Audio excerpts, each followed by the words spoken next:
What's up everyone, Tommy with Studio Sense here. Thanks for stopping by and checking out today's video.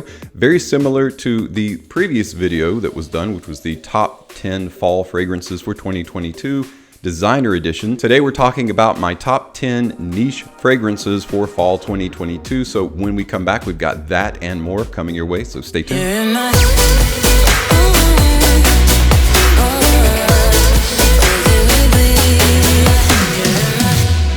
Welcome back guys. Today we're talking about my top 10 fall fragrances for 2022 Niche Edition. I don't often talk about niche fragrances on my channel. Really, I kind of discuss them on a niche to know basis. I know that's kind of a jerk thing to say, but when you get to know me, I'm really a niche guy. I just had to get those out of the way. My wife really hates when I do that, so I have to express my puns on my YouTube channel. I guess one of the reasons I don't offer more niche content is that I'm kind of focused on fragrances for the everyman. Guys out there that have a family that still want to have fragrances but want to on kind of a budget, right? And niche fragrances are very often very expensive, obviously for good reason. Some niche fragrance companies are a startup. They're just getting started. They have a higher overhead. Their quality of oils can be really high in many cases. So I don't really like to necessarily promote fragrances that are very expensive and they're kind of out of the reach of your average person out there. So in today's list, I've tried to include fragrances that I feel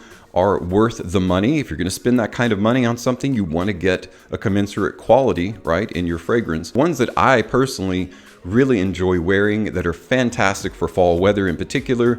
And so I hope that you enjoy this list. So we're going to just dive right in. Just like my Designer Edition fall fragrance list, we're going to start with number 10, make our way down to number 1 niche fragrance of 2022. Coming in 10th place is a fragrance by Replica. It is called Autumn Vibes. It is one that was made specifically for this season. Now, Autumn Vibes opens up like many fragrances with pink pepper, cardamom, and coriander, so spicy, lightly spicy. Then in its heart, it goes with carrot seed, nutmeg, and frankincense. Then in the base, cedarwood, moss, fir balsam absolute, and labdanum. Now, I know you can't really take anything away from me just spouting off the notes in the fragrance, so the best way to describe Autumn Vibes is if you're taking a walk in autumn, right, when the weather's cooling, the leaves have changed already and fallen, and you're walking on top of the leaves, and it's kind of creating this, not necessarily like petrichor, but a combination of, you know, like leaves that have been sitting for a while that are dank, wet, and damp, and then petrichor, the smell of rain or the earth after rain. It's a combination of those. It's very foliage-like. The reason it's in the list is because it really does mimic the smell of autumn supremely well. But the reason it's number 10 is because it doesn't have the greatest sillage ever, and the performance is kind of negligent for a Replica fragrance because they make some pretty good bangers. This isn't really one of them, but I like it enough to wear it in autumn. If you're looking for something with a realistic autumn foliage kind of leafy vibe to it, then you'll want Replica Autumn Vibes. Taking 9th place is a fragrance by Montal, Paris, and it is Starry Nights. The thing I love about Starry Nights is you can actually, when you smell it, you can actually go to that place in your head where you're on top of some kind of structure looking at the stars, whether through a telescope or from the naked eye. Everything is quiet, cool, peaceful, kind of transcendent. That's the kind of feeling overall that you get. They've captured it perfectly in fragrance form. Montal is very similar to Mancera in the way that they, I guess, use their fragrance oils, because they're just very, very pungent, very strong. And in terms of the performance, it's really good. It opens with your basic fruity bergamot, apple, lemon kind of combination. But then really where it shines is it's got rose and jasmine in the heart, amber and frankincense in the base. If you want something very ambery, very spicy with a little bit of powder added to it, that's just a mood elevating fragrance for autumn or fall, Montal Starry Nights. And that's why it takes 9th place of best fragrances for fall niche edition. All right guys, taking 8th place of my best niche fragrances for fall niche edition is a fragrance by Mancera, previously mentioned Mancera.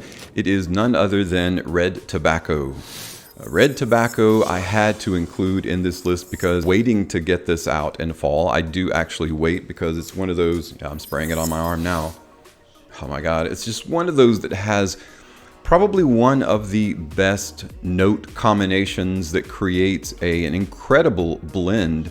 Now, obviously when you spray Red Tobacco on, at the very forefront is this tobacco note, this very staunch, very realistic It's almost like you're out in the field, you know, picking tobacco, you know, or in a barn hanging tobacco, or whatever, you know, wherever you want to be in the process of tobacco, from origination point to manufacture to usage, right? So it's got that extremely realistic, very lively, very fresh tobacco. There's even an apple note. There's a light but very smooth kind of resin in the background. Patchouli, jasmine, guaiac wood, vanilla. There's even vanilla, and that's why there's a lot of darker, richer notes that come together to make up this very realistic tobacco overall smell in red tobacco.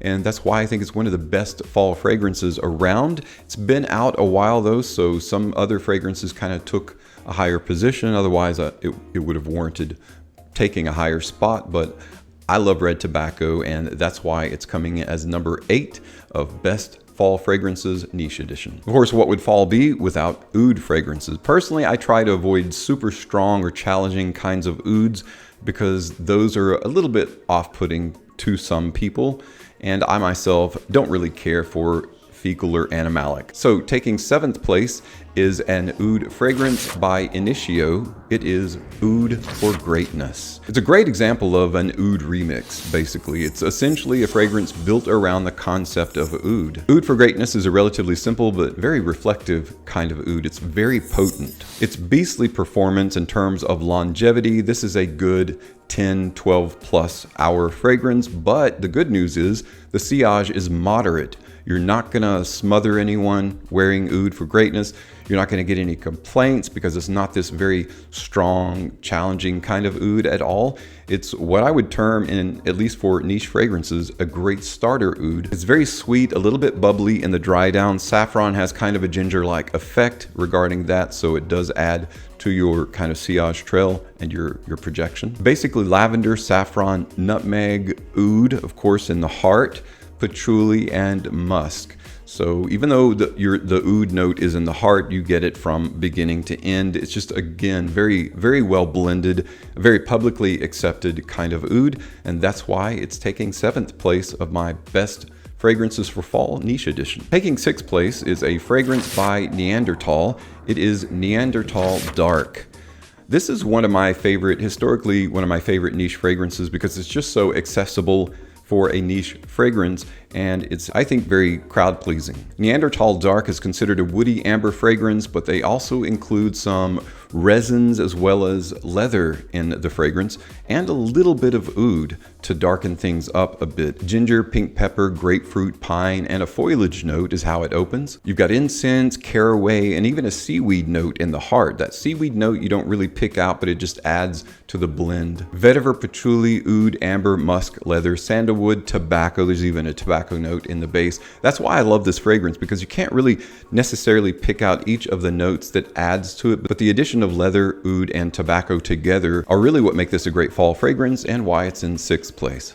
Neanderthal Dark by Neanderthal. Just like Mancera Red Tobacco, and Neanderthal Dark gets us going on that tobacco vibe. Coming in 5th place is a fragrance by Parfums de Marly. It is Herod. I've had Herod for quite some time, and it's one of my all-time favorite fall fragrances to wear. One of my favorite tobacco fragrances, period.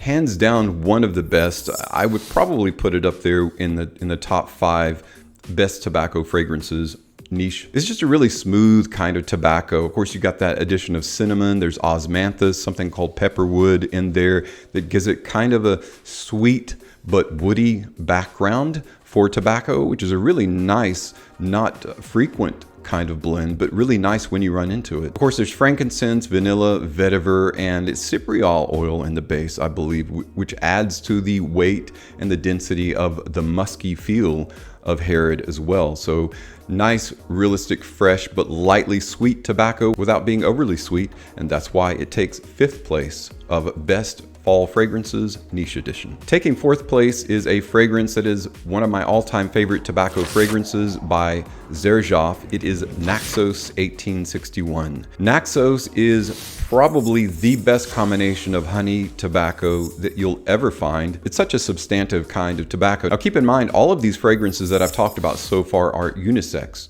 and most niche fragrances are unisex, but that doesn't really mean anything. They can be worn by man or woman. All of of these that I'm talking about today have a definitive masculine bent to them.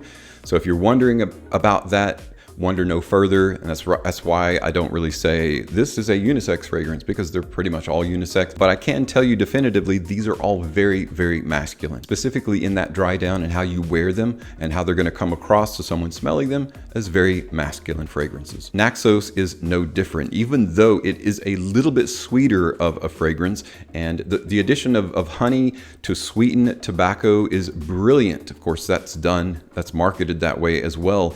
But in a fragrance, it's a brilliant masterstroke of a concept, best worked, I think, in Xerjoff Naxos. Of course, jasmine, cashmere, cinnamon, tobacco, tonka, vanilla, those are all also playing their role in Naxos to make it the brilliant fragrance that it is. And you'll notice that in most of these fragrances, they're going to have nutmeg and vanilla, because those are just your best fall notes ever, right? Whether it's niche or designer, those are some of the best fall notes in a fragrance, and consequently spices in food for fall and for Thanksgiving. Speaking of vanilla, taking third place is a fragrance by Guerlain. It is Spiritus Double Vanille. Unusual name, but one of the best gourmand vanilla fragrances I've ever gotten my nose on and been privileged to wear is Spiritus Double Vanille. It's one of Guerlain's premier kind of gourmand fragrances. This is another one that's featuring bergamot, pink pepper, and frankincense in the open, so you get that dark richness along with kind of a bright handshake right away. Swiftly moves into a floral Bulgarian rose, jasmine, and ylang-ylang in the heart, with vanilla, benzoin, and rum as its base. So it's kind of a rummy, lightly boozy vanilla, but the florals are a fantastic kind of heart and blend in this, because it elongates what would normally be a short-lived kind of rummy vanilla into a beastly performance. This is another great 12-hour performer, even though on the softer or subdued or gourmand side, but still a fantastic beastly fragrance, Spiritus Double Vanille, and that's why it's in the third place for Top Fall Fragrances Niche Edition. Taking second place is a fragrance by Marc-Antoine Barrault. I'm probably slaughtering his name, Marc-Antoine Barrault. I can't do it in the French accent.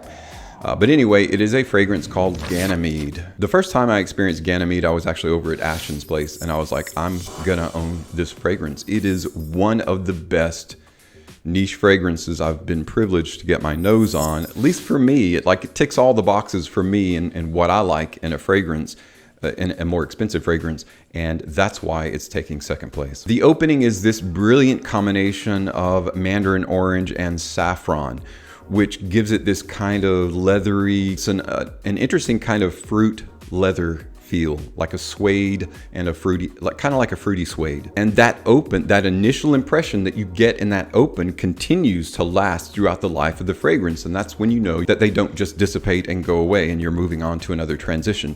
Although it does transition into darker, richer notes, it maintains that bright elevation in the open. So you're looking at a heart of violet and osmanthus absolute, and then a base of akigala wood and immortelle absolute. What that means is you're getting this near effervescent kind of bubbly nuance sparking off here and there. It's like an olfactive firework where certain portions of notes are expressed just as other certain portions of notes are being introduced. And so there's always constantly something going on with this fragrance. It's a very lively, intelligent, magnificent fragrance that if you're looking for one to own out of this list that you're curious about, definitely try Ganymede by Marc-Antoine Barrault. All right, guys, it's down to first place in my top fragrances for fall niche edition. It wasn't really a stretch for this one. Kind of knew that I wanted it to be first place just because of how frequently that I use it, that I wear it, and how brilliant of a fragrance it is. It's been around for a while. It is a Tom Ford fragrance. It is Noir Extreme. Noir Extreme is, of course, now the Noir Extreme Parfum edition has come out. So I haven't given my first impressions on that. I'll be doing that soon. Overall, as a fall or autumn fragrance, it's really hard to get better than Tom Ford's Noir Extreme. It is and I don't want to overuse this word, but it truly is a masterful blend. It's a balanced blend of lighter with darker, musky with resinous.